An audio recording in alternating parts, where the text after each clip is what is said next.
அப்படிங்கிறதான ஒரு காரியம். தலைப்பு நீங்கள் பார்த்துருப்பீங்க, போஸ்ட் நீங்கள் பார்த்துருப்பீங்க. காட்டிலே ஒரு யுத்தம்.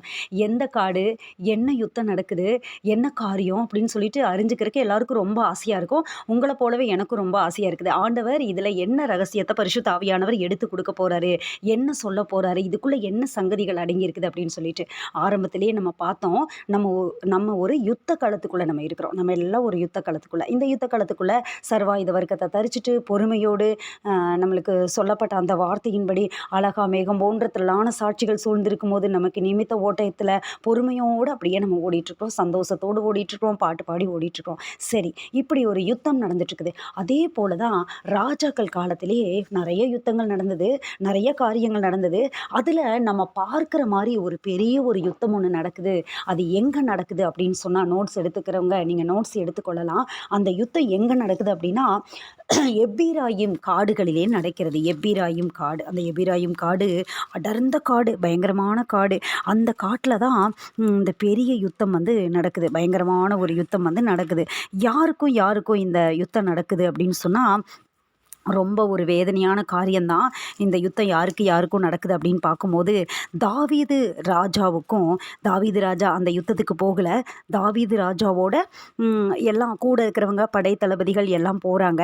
அவங்க போகிறாங்க. தாவீது ராஜாவுடைய மகனாகிய அப்சலோமுக்கும் எதிராக இந்த காரியங்கள் நடக்குது. தாவீது ராஜாவுக்கும் மகனாகிய அப்சலோமுக்கும் இந்த யுத்தம் நடக்குது. இந்த யுத்தம் எங்கே நடக்குது? எப்பிராயிம் காடுகளிலே இந்த யுத்தம் நடக்கிறது. ஹல்லேலூயா, கர்த்தர் நல்லவர். அப்போ இப்படிப்பட்ட காரியங்களை ஆண்டவர் இன்றைக்கு கற்றுக்கொள்ளும்படியாய் நமக்கு இந்த காரியங்களை கொடுத்திருக்கிறார். பாருங்க, நம்ம ஒரு காரியத்தை பார்க்க போகிறோம். என்ன காரியம் அப்படின்னு சொன்னால், 2 சாமுவேல் 7வது அதிகாரம் 1வது வசனம். நான் வாசிக்கிற கவனிங்க. நோட்ஸ் எடுக்கிறவங்க நீங்கள் நோட்ஸ் எடுத்துக்கொள்ளலாம். 2 சாமுவேல் 7ஆம் அதிகாரம் 1வது வசனம். கர்த்தர் ராஜாவை சுற்றிலும் இருந்த அவனுடைய எல்லா சத்துருக்களுக்கும் அவனை நீங்களாக்கி இளைப்பார பண்ணின போது அவன் தன் வீட்டிலே வாசமாயிருக்கையில். தாவீது ராஜாவுடைய வாழ்க்கை நமக்கு நல்லா தெரியும். பயங்கரமான பிரச்சனை, பயங்கரமான போராட்டம். அவருக்கு நிம்மதியே இல்லை.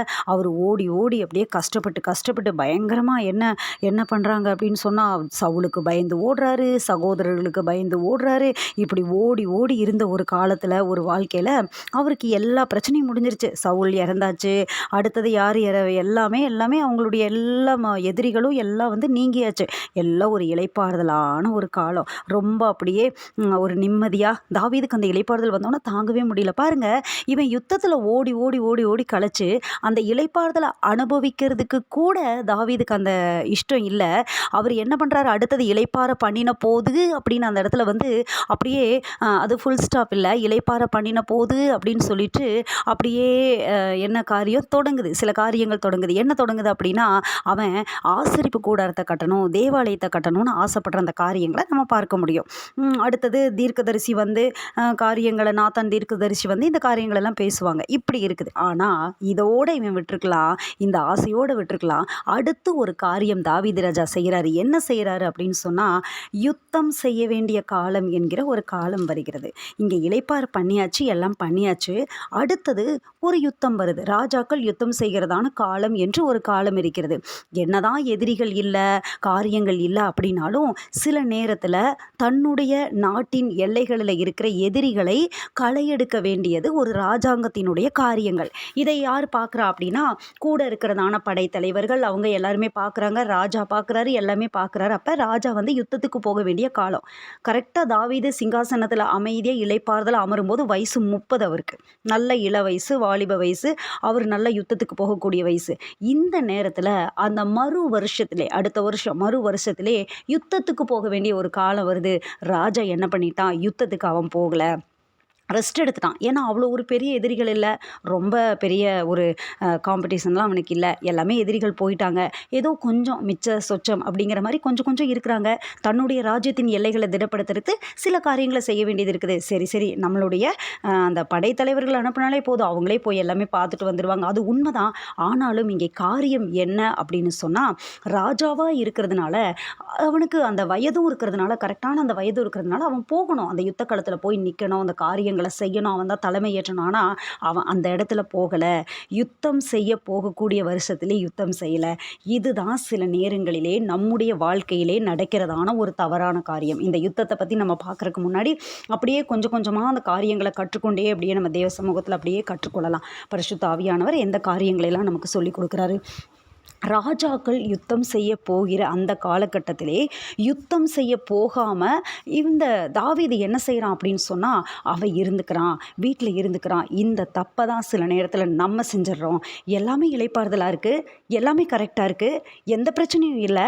ஆனால் நான் யுத்தம் செய்யணுமா அப்படின்னா கண்டிப்பாக யுத்தம் செய்யணும், கண்டிப்பாக யுத்தம் செய்யணும், தெய்வ சமூகத்தில் யுத்தம் செய்யணும். ஏன்னா வசனம் சொல்லுகிறது, தூங்கும்போது என்ன நடக்குது அப்படின்னு சொன்னால், எதிரிகள் வந்து களை விதைச்சிட்டு போயிடுறாங்க. அதனால நீ ஜெபிக்க வேண்டியது அவசியம். தானியேல் அந்த கையெழுத்து, அந்த பத்திரத்திற்கு கையெழுத்து வைக்கப்பட்டது அப்படின்னு தெரிஞ்சும் தான் முன் செய்து வந்ததின்படியே பலகணிகள் திறந்திருக்க எல்லாரும் பார்க்க அவனுடைய வழக்கத்தின்படியே, இன்னைக்கெல்லாம் வந்து வித்தியாசமாக செய்கிறாங்க.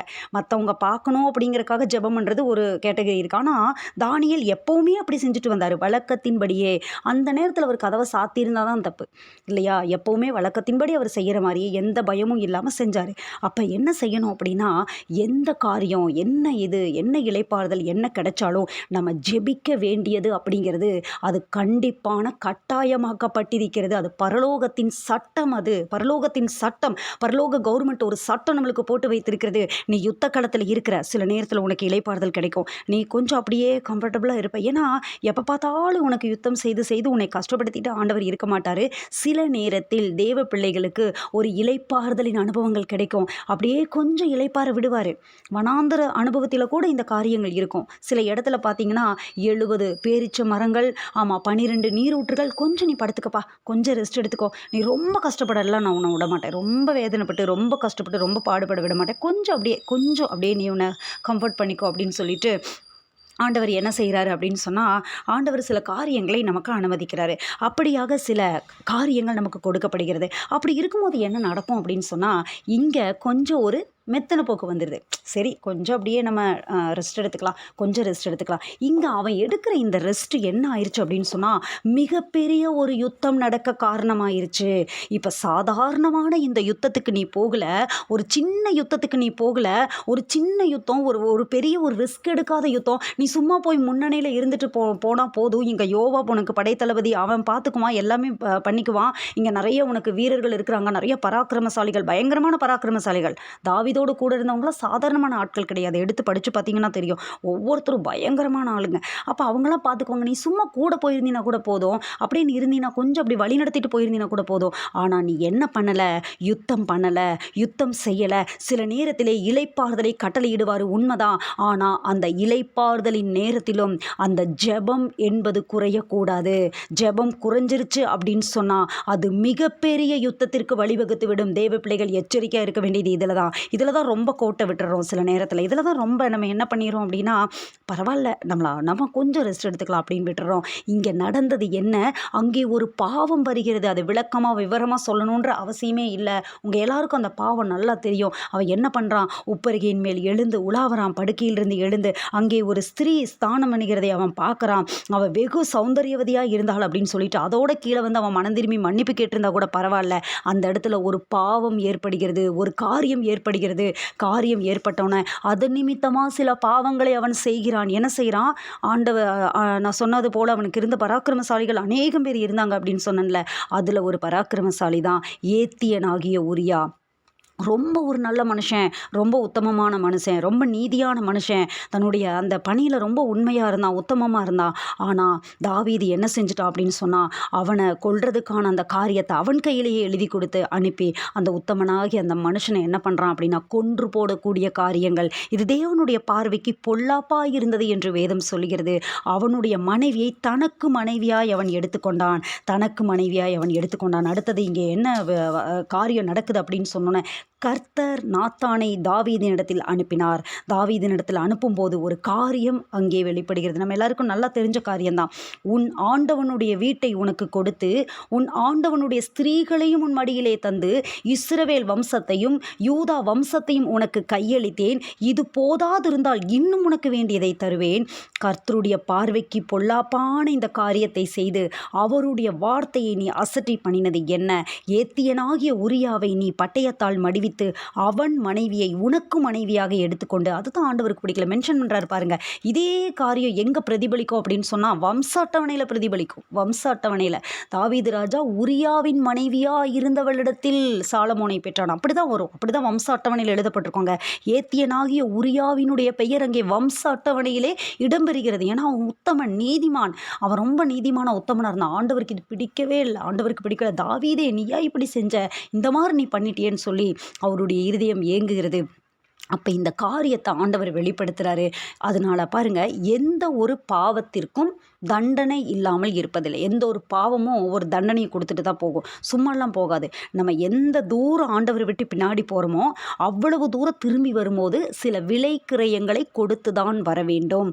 அது நீதியின்படி ஆண்டவர் செய்கிற காரியங்கள். நீதியின்படி தான் அவர் சில காரியங்களை செய்வார். விலை கிரயங்கள் கொடுக்கப்பட வேண்டும். சிம்சோனுக்கு பாருங்க, விலை கிரயம் கொடுக்கப்பட்டதா? ஜீவனே கொடுக்கப்பட்டது. ரொம்ப தூரம் போயிட்டான், திரும்பி வர முடியல. கடைசியாக அவன் ஜெபித்த ஜெபம் என்ன? ஆனால் எப்படியோ கடைசியாக அவன் வந்துட்டான் பாருங்க. விசுவாச வீரர்களுடைய பட்டியலில் சாலமோன் பேர் இல்லை, சிம்சோன் பேர் இருக்குது. ஏன்னா சாலமோன் தன்னுடைய ஓட்டத்தை ஜெயமாக முடிக்கல. ஆனால் சிம்சோன் கடைசியாக அவன் ஜீவனை கொடுக்குறான். ஜீவனையே கொடுத்துட்டான். அவன் இறக்கும்போது கொல்லப்பட்ட பெலிஸ்தர்கள் அதிகம் பேர். உயிரோடு இருக்கும்போது கொல்லப்பட்ட பெலிஸ்தர்களை பார்க்கிலும் அவன் இறக்கும்போது அவனால் கொல்லப்பட்ட பெலிஸ்தர்கள் அதிகம். ஆண்டவர் அவனை அழைச்சதே எதுக்குன்னா பெலிஸ்தரை அழிக்கும்படி. ஒரு எதிரி 7 பலத்த ஜாதிகளை ஆண்டவர் துரத்துவார் இஸ்ரவேலுக்கு விரோதமாக. அந்த பெலிஸ்தரை இஸ்ரவேலர்களுக்கு விரோதமாகவே நிற்பாங்க. அவர்களை எதிர்க்கிறதுக்கு தான் ஆண்டவர், அவனுடைய பிறப்பின் நோக்கமே அதுதான். அதை நிறைவேற்றி முடிச்சுட்டு அவன் போயிடலாம். ஜீவனையே அவன் கொடுத்தனப்ப சில காரியங்கள், சில சூழ்நிலைகள் விலைக்கிரயம் கொடுக்குற மாதிரி இருக்கும். இங்கே தாவீதினுடைய வாழ்க்கையிலே நடந்த இந்த காரியங்கள், இந்த ஒரு மோசமான சம்பவம், இந்த யுத்தத்திற்கு போகாமல் இருந்த இந்த காரியத்தினால அவன் கொடுத்த விலைக்கிரயம் என்ன? அதுதான் நம்மளுக்கு தலைப்பு. அவன் கொடுத்த விலைக்கிரயம் என்ன தெரியுமா? ரொம்ப ஒரு பயங்கரமான ஒரு காரியம் அவனுடைய வாழ்க்கையிலே வருகிறது. அதுதான் ரொம்ப ஒரு பயங்கரமான காரியம். பாருங்க, அடுத்த வார்த்தை வரும் பாருங்க. இப்போதும் இது எங்கே இருக்குது அப்படின்னா 2 சாமுவேல் 12வது அதிகாரம் 10வது வசனம். 2 சாமுவேல் 12வது அதிகாரம் 10வது வசனம். நோட்ஸ் எடுக்கிறவங்க நோட் பண்ணிக்கொள்ளுங்க. இப்போதும் நீ என்னை அசட்டை பண்ணி ஏத்தியனாகிய உரியாவின் மனைவியை உனக்கு மனைவியாக எடுத்துக்கொண்டபடியினால் பட்டயம் என்றைக்கும் உன் வீட்டை விட்டு விலகாதிருக்கும். பட்டயம் விலகாமல் இருக்கும். இதுதான் ஆண்டவர் கொடுக்குற அந்த தண்டனை. அப்போ தாவீது செஞ்ச இந்த பாவத்துக்கு அவன் கொடுத்த விலைக்கிரயம் என்ன தெரியுமா? பட்டயம் உன் வீட்டை விட்டு விலகாதிருக்கும். அதுக்கப்புறம் சில சம்பவங்கள் அவன் வாழ்க்கையில் நடக்குது. அதுதான் நான் சொன்ன இந்த எப்பிராயிம் மலைக்காட்டிலே ஒரு யுத்தம் நடக்குதுல்ல, எப்பிராயிம் காடுகளிலே. அந்த யுத்தத்திற்கு இந்த காரியம்தான் வழிவகுக்குது. இந்த சம்பவங்களெல்லாம் நடந்து முடிஞ்சோன்னு தான் அவன் குடும்பத்துக்குள்ள பயங்கரமான காரியங்கள் நடக்குது. தாவீதோட குடும்பத்தில் கர்த்தர் இளைப்பாற பண்ணின போது அந்த இளைப்பாறுதலை அனுபவித்து யுத்தம் செய்ய போகிற அந்த சின்ன யுத்தத்துக்கு அவன் போயிருந்தானா இவ்வளோ பெரிய பிரச்சனை அவன் சந்திக்க வேண்டியதில்லை. ஆனால் அந்த யுத்தத்துக்கு அவன் போகாததுனால, பாவத்துக்குள்ளே விழுந்ததுனால ஆண்டவர் கொடுத்த அந்த காரியம் என்ன அப்படின்னு சொன்னால், அவன் செய்த பாவத்துக்கு பட்டயம் உன் வீட்டை விட்டு விலகாதிருக்கும். அடுத்தடுத்து ஒவ்வொரு காரியமாக நடக்குது பாருங்க. அடுத்த ஆண்டவர் சொல்கிறது என்னன்னா, கர்த்தர் சொல்லுகிறது என்னவென்றால், இதோ நான் உன் வீட்டிலே பொல்லாப்பை உன்மேல் எழும்ப பண்ணி உன் கண்கள் பார்க்க உன் ஸ்திரீகளை எடுத்து உனக்கு அடுத்தவனுக்கு கொடுப்பேன். அவன் இந்த சூரியனுடைய வெளிச்சத்திலே உன் ஸ்திரீகளுடைய சயனிப்பான். நீ ஒளிப்பிடத்தில் அதை செய்தாய். நானோ இந்த காரியத்தை இஸ்ரவேலில் எல்லாருக்கும் முன்பாகவும் சூரியனுக்கு முன்பாகவும் அதை செய்விப்பேன் என்றார் என்று சொன்னான். இந்த காரியம் நடக்குது. இந்த காரியம் அப்படியே நடக்குது. ஆண்டவர் சொன்ன இந்த வார்த்தை, நாத்தான் தீர்க்கதரிசியை கொண்டு ஆண்டவர் சொன்ன இந்த வார்த்தை அப்படியே தாவீதினுடைய வாழ்க்கையில் நடக்குது. அப்படியே நடக்குது. ஒன்று கூட குறையாமல் நடக்குது. எப்படி இஸ்ரவேலுக்கு சொன்ன நல்வார்த்தை நடக்குதோ அதே போல் இவன் செய்த இந்த பாவத்தின் நிமித்தமாக இந்த காரியம் நடக்குது. அடுத்தது சில காரியங்கள் நடக்குது. நமக்கு நல்லா தெரியும் தாவீதினுடைய வாழ்க்கையில் நடந்த காரியங்கள். தாமாரினுடைய விஷயம். தாமார் என்ன? அப்சலோமுக்கு ஒரு தங்கை தான், சகோதரி தான் தாமார். அந்த தாமார் மேலே யார் பிரியம் வைக்கிறா அப்படின்னா, அம்னோன் மோகம் ஏக்கங்கொண்டான் என்று நம்ம பார்க்கிறோம். 2 சாமுவேல் 13வது அதிகாரம் 1வது வசனம். அவங்க சகோதரர்கள். அப்படிப்பட்ட காரியத்தில் ஒரு சகோதரன் சகோதரி மேலே இப்படிப்பட்ட காரியத்தில் இருக்கும்போது அது மிகப்பெரியதான பாவம். அவன் ஏக்கங்கொண்டு வியாதிப்பட்டான் என்று இருக்குது. அவன் யார் அப்படின்னு பார்த்தா 1 நாளாகமம் 3ஆம் அதிகாரத்தை எடுத்துக்கொள்ளுங்க. இவங்களாம் யாரு? அம்னோன் யாரு, அப்சலோம் யாரு, தாமார் யாரு அப்படின்னு சொல்லி பார்த்தோன்னா 1 நாளாகமம் 3வது அதிகாரம் நமக்கு நல்ல தெளிவாக விளக்கி காட்டுது இவங்க யாரு அப்படின்னு சொல்லி. 1 நாளாகமம் 3ஆம் அதிகாரம் குறித்து வைத்துக் கொள்ளுங்க. 1-2 வசனங்களை நான் படிக்கிற கவனிங்க. தாவீதுக்கு எப்ரோனிலே பிறந்த குமாரர். எஸ்ரேல் ஊராளான அகினோவாம் இடத்தில் பிறந்த அம்னோன் முதற் பேரானவன். இந்த அம்னோன் தான் தாமார் மேலே என்ன பண்ணுறான், அவன் தவறான ஒரு இச்சை கொள்கிறான், தவறான ஒரு இச்சை ஏற்படுத்துகிற சகோதரி. அடுத்தது பாருங்க, இவன் தான் முதல் பையன்.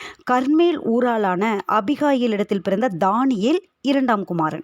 கேசூரின் ராஜாவாகிய இந்த தானியல் அந்த தானியல் நினச்சிடாதீங்க, இது வேறு தானியல். கேசூரின் ராஜாவாகிய தல்மாயின் குமாரத்தி மாக்காள் பெற்ற அப்சலோம் 3ஆம் குமாரன். அப்போ கேசூரின் ராஜாவாகிய தல்மாயின் குமாரத்தி மாக்காள் பெற்ற அப்சலோம் 3ஆம் குமாரன். ஆகித் பெற்ற அதோனியா 4ஆம் குமாரன். அடுத்தது பாருங்கள், அதோனியானாலையும் பிரச்சனை வரும். இப்போ பாருங்கள், இந்த இடத்துல இவங்களாம் யார்? சகோதரர்கள். ஆனால் தாய் வேற, தகப்பன் தாவீது. அப்போ இந்த மாதிரி காரியங்களை இவங்க பண்ணுறாங்க. இப்போ இந்த காரியங்கள் என்ன நடந்துருச்சு? தாமார் ஏமாற்றப்படுகிறாள். அவளை இவன் பலவந்தமாக இவளை என்ன பண்ணிடுறான் அப்படின்னு சொன்னால் சூறையாடினான். அதுக்கப்புறம் இவளை வெறுத்து தள்ளி விட்டுறான். ஆனால் அப்சலோம் என்ன சொல்கிறான், நீ அதை மனசில் வைக்காதப்பா, தாமார்கிட்ட சொல்கிறான், அவன் சகோதரன் தானே, விற்று அப்படின்னு சொல்லி சொல்கிறான். ஆனால் இவன் அதை மனதிலே வைத்துக்கொண்டு பழிவாங்க சந்தர்ப்பத்தை தேடி ஏற்ற நேரத்திலே அதற்கான சந்தர்ப்பத்தை பார்த்து அவனை வெட்டி கொன்று போடுகிறான். கொன்று போட்டுட்டு இவன் ஓடி போயிடறான். எங்கே ஓடி போயிடறான் அப்படின்னு சொன்னால் இவன் தன்னுடைய தாத்தாவின் இடத்துல ஓடி போயிடறான். அங்கே வசனம் சொல்கிறது என்ன அப்படின்னு சொன்னால், அப்சலோமோ அம்யூதின் குமாரனாகிய தல்மா என்னும் கேசூரின் ராஜாவின் இடத்திற்கு ஓடி போனான். இந்த கேசூரின் ராஜா தான் அப்சலோமுடைய அம்மாவுடைய தகப்பன். அப்போ தாத்தா கிட்ட ஓடி போயிடுறான். அப்போ இந்த மாதிரி காரியங்களை அவன் மனசில் வச்சுட்டு பழி வாங்கிடுறான். என் தங்கச்சி இவன் இப்படி பண்ணிடுறான்ல, என் தங்கச்சி இப்படி செஞ்சுட்டான்ல அப்படின்னு சொல்லிட்டு அந்த காரியங்கள் அவன் இருதயத்தில் எரிஞ்சிட்டே இருக்கு. ஏன்னா தாமார் நல்ல பெண். அவள் சொல்கிறா, ஐயோ இந்த அநியாயத்தை செய்யாத, இது ரொம்ப தப்பு, மதிகேடான காரியம், இஸ்ரவேலில் இப்படி செய்யப்படக்கூடாது. ரொம்ப நல்ல பிள்ளை தாமார், அருமையான பிள்ளை. அவள் பலவந்தமாய் அவள் என்ன பண்ணப்படுகிறாள் அப்படின்னு சொன்னால் இந்த மாதிரி காரியத்திற்கு உட்படுத்தப்படுகிறாள். மிக கொடூரமான ஒரு காரியம், மிக வேதனையான ஒரு காரியம். இப்படிப்பட்ட ஒரு சூழ்நிலையில் தான் இந்த காரியங்கள் நடக்கிறது. அப்போ இவன் எப்படியோ பழி வாங்கிறான். அப்சலோம் இந்த காரியத்திற்கு பழி வாங்கிட்டு ஓடி போய் அந்த ராஜாவின் இடத்துல தன்னுடைய தாத்தா அவர் அந்த இடத்துல போய் அவன் இருந்துக்கிறான். தன்னுடைய காரியங்களை அங்கே கழிச்சுக்கிறான். அப்போ இங்கே தாவீது ராஜாவுக்கு அந்த காரியங்கள் பழிக்குது பாருங்கள். பட்டயம் உன் வீட்டை விட்டு விலகாது இருக்கும். இங்கே சகோதரர்களுக்குள்ளேயே என்ன ஆயிடுச்சு? யுத்தம் ஒன்றுச்சு. சகோதரர்களுக்குள்ளேயே பிரச்சனை நடந்துருச்சு.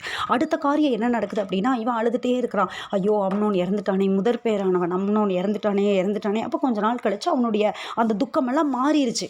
மாறி என்ன ஆயிடுச்சு அப்படின்னு சொன்னால், அந்த துக்கமெல்லாம் மாறி அப்படியே அமைதலாக இருக்கும்போது அப்படியே விட்டுட்டான். அப்சலோமை தேடுறதை விட்டுட்டான். இதுக்கு இடையில ஒரு காரியம் நடக்குது பாருங்கள். ஒருத்தங்க ஓடிட்டான், ஒருத்தங்க இறந்துட்டான். இதோடு விட்டுருந்தா பரவாயில்ல, இதோடு இந்த பிரச்சனை முடிஞ்சிட்டா பரவாயில்ல. கூட இருக்கிறவங்களாலே சில நேரத்தில் பிரச்சனை வரும். ஆவிக்குரிய வாழ்க்கை நடத்துகிற தேவனுடைய பிள்ளைகளே நல்லா கவனிச்சுக்கோங்க. சில நேரத்தில் நம்ம கரெக்டாக போவோம், கரெக்டான பாதையில் போவோம், ரொம்ப கவனமாக இருப்போம், எந்த வழியிலையும் பிரச்சனை வரக்கூடாதுன்னு சொல்லி எல்லா வழிகளையும் அடப்போம். சில நேரத்தில் நன்மை செய்கிற மாதிரியே கூட இருப்பாங்க பார்த்தீங்களா, அவங்களால சில யுத்தங்கள் வரும் நம்ம வாழ்க்கையில். மறுபடியும் கண்டினியூ ஆகும், தொடரும் அந்த யுத்தம். அதோடு அது முடிஞ்சிருச்சுன்னு சொல்லி அதை முடிச்சுட்டு விட்டுட்டான். தாவீது விட்டுட்டான். சரி விடு போ, அப்சலோம் ஓடிட்டான், அவங்க தாத்தா வீட்டுக்கு ஓடிட்டான். கேசூரின் ராஜாவாகிய தல்மாயின் இடத்துல ஓடி போயிட்டான். அவன் போயிட்டான், அவ்வளவுதான், முடிஞ்சது, அவ்வளோதான் நடந்துருச்சு. அம்னோன் இறந்துட்டான். இனி அவன் திரும்பி வரமாட்டான். ஏன்னா அவனுக்கு முதல்ல அவனை அந்த அனுபவத்துக்குள்ளே வந்துட்டான். அதனிடத்திற்கு நான் திரும்பி போவனே இல்லாமல் இப்போ அம்னோனுக்காக அழுது அவன் விட்டுருவான். தாவீது விட்டுருவான், ஜெபம் பண்ணி பாட்டு பாடி எல்லாம் விட்டுருவான். ஆனால் கூட இருக்கிறான் பாருங்க ஒருத்தன், யோவாப் அப்படின்னு சொல்லிட்டு. அவன் என்ன பண்ணிடுறான், அவன் படைத்தலைவன், சேனாதிபதி, நிறைய யுத்தங்களை யோவாப் பயங்கரமாக தாவீதோடு கூட இருந்து பண்ணுறவன் தான். இவன் சும்மா இருக்காமல் இவன் என்ன செஞ்சிடறான் அப்படின்னு சொன்னால், அடுத்தது அப்சலோமை நம்ம கூட்டிகிட்டு வரணும், அப்சலோம் எப்படியாவது கூட்டிகிட்டு வரணும், அங்கேருந்து அவனை கூட்டிகிட்டு வரணும். இவனுக்கு ஏன் இந்த அக்கறை?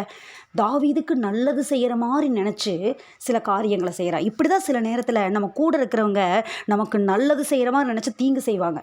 அப்படிப்பட்டவங்களை கண்டுபிடிக்கணும், நம்ம கண்டுபிடிக்கணும். ஊழியத்தில் கூட இருப்பாங்க, குடும்பத்தில் கூட இருப்பாங்க, பக்கத்தில் இருப்பாங்க, நல்ல ஆலோசனை கொடுக்குற மாதிரி இருப்பாங்க. ரொம்ப ஜாக்கிரதையாக இருக்கணும். இங்கே ஒரு காரியத்தை செய்கிறான், விளக்கமாக நீங்கள் படித்து பாருங்கள். நம்மளுக்கு நேரம் கொஞ்சமாக இருக்கிறதுனால அந்த காரியத்தை நான் உங்களுக்கு சீக்கிரமாக ஷார்ட்டாக சொல்கிறேன், நீங்கள் புரிஞ்சுக்கிற மாதிரி. இந்த யோவாப் என்ன பண்ணுறான், அந்த தேசத்தில் இருக்கிற ஒரு நல்ல ஒரு புத்தி உள்ள ஒரு ஸ்திரீ, பாருங்கள், ஸ்திரீகள் வந்து சில புத்தியுள்ள ஸ்திரீகளை வேதம் அடையாளம் காட்டுகிறது. நம்ம நீதிமொழிகள் 31 படிப்போம், சில இடங்களில் படிப்போம், புத்தி உள்ளவங்க, இவங்கெல்லாம் புத்தி உள்ளவங்க, இவங்கெல்லாம் புத்திசாலிகள் அப்படின்னு சொல்லிட்டு சில பெண்களை. அதே போல் ஒரு புத்தியுள்ள ஸ்திரீ ஒருத்தி இருக்கிறா. எங்கே இருக்கிறா அப்படின்னு சொன்னால், தெக்கோவாவில் இருக்கிற புத்தியுள்ள ஒரு ஸ்திரீ.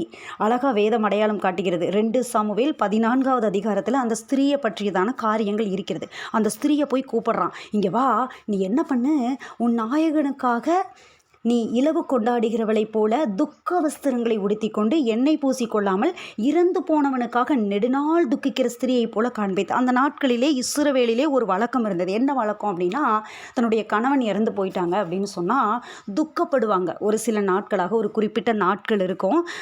அந்த நாட்கள் வரைக்கும் அவங்க துக்கப்படுவாங்க. எண்ணெய் பூச மாட்டாங்க, அவங்களுடைய சரியான வஸ்திரம், நல்ல வஸ்திரங்களை உடுத்தி கொள்ள மாட்டாங்க.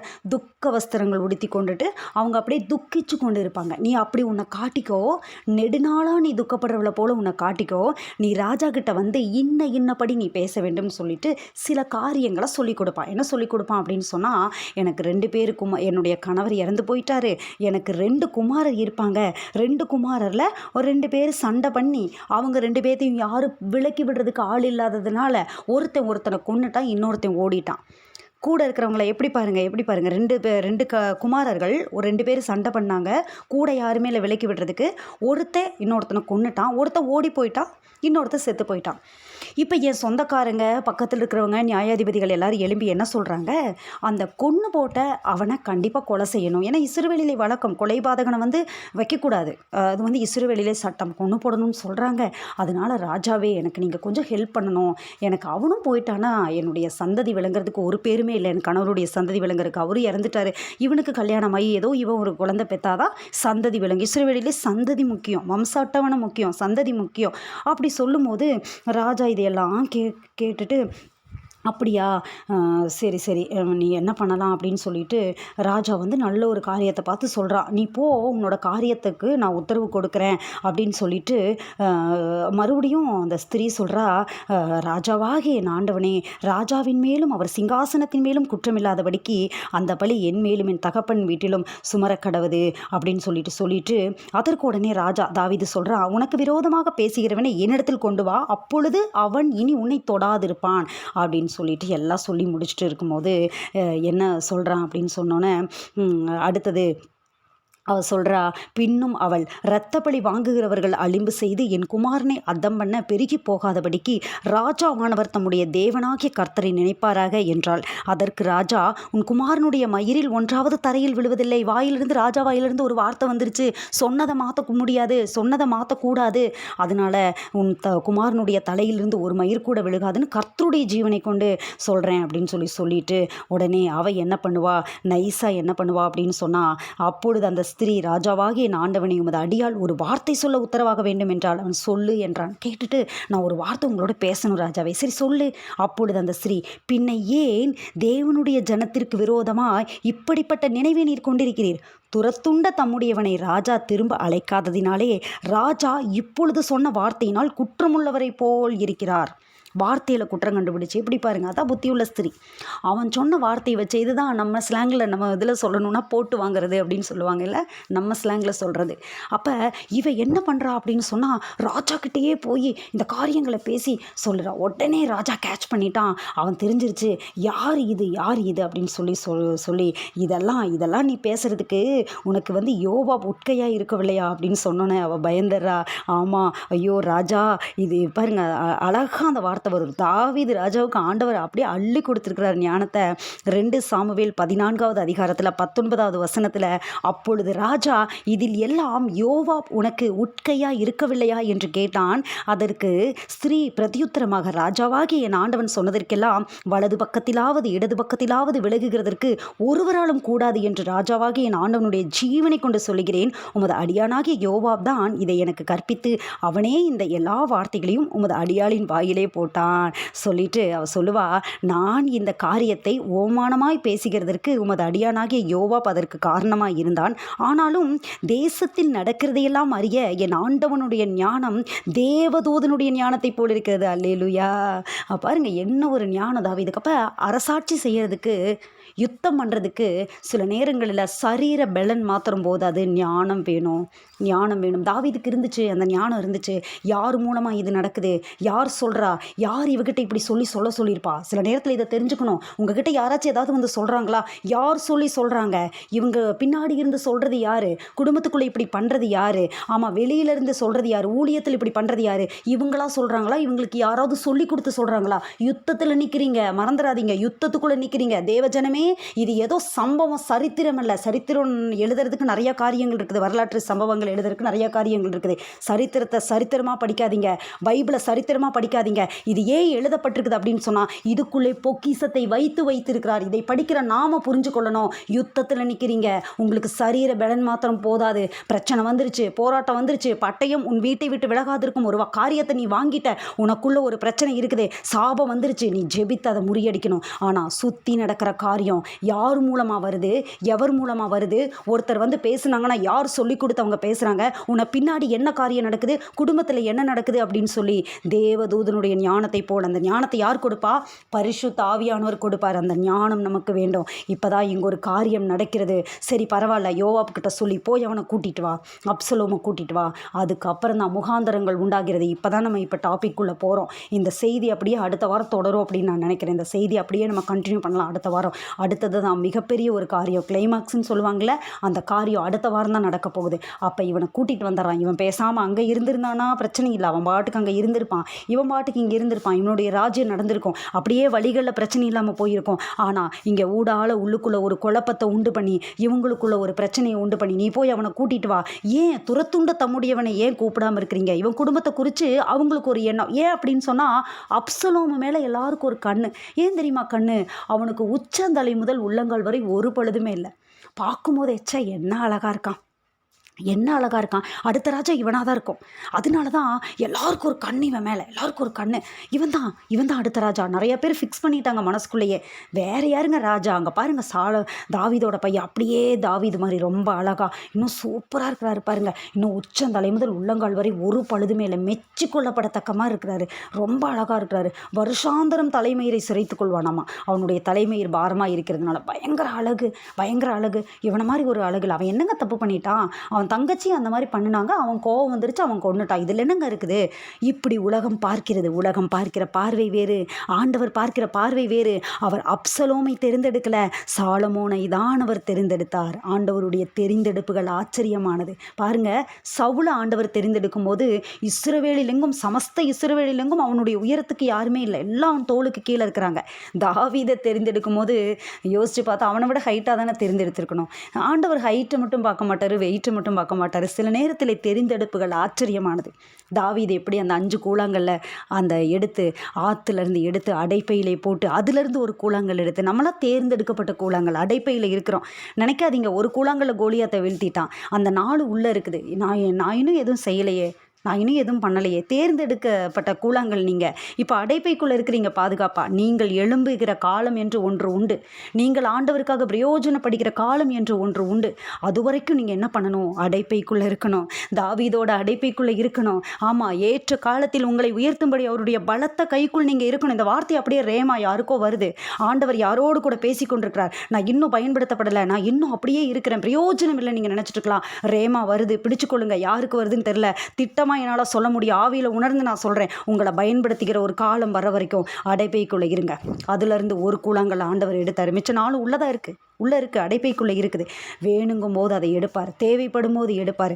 அது வரைக்கும் அந்த கூழாங்கல் என்ன இருக்கணும்? அமைதியாக இருக்கணும், உள்ளே இருக்கணும். அது அப்படியே தழும்பி வெளியில் வந்து விழுந்துருச்சு அப்படின்னு சொன்னால், நான் வரேன்னு சொல்லி வெளியில் வந்து விழுந்துருச்சுன்னா அது அந்த காரியத்தை சரியாக செய்யாது. அது அனுப்புகிற காரியமாகும்படி வாய்க்காது.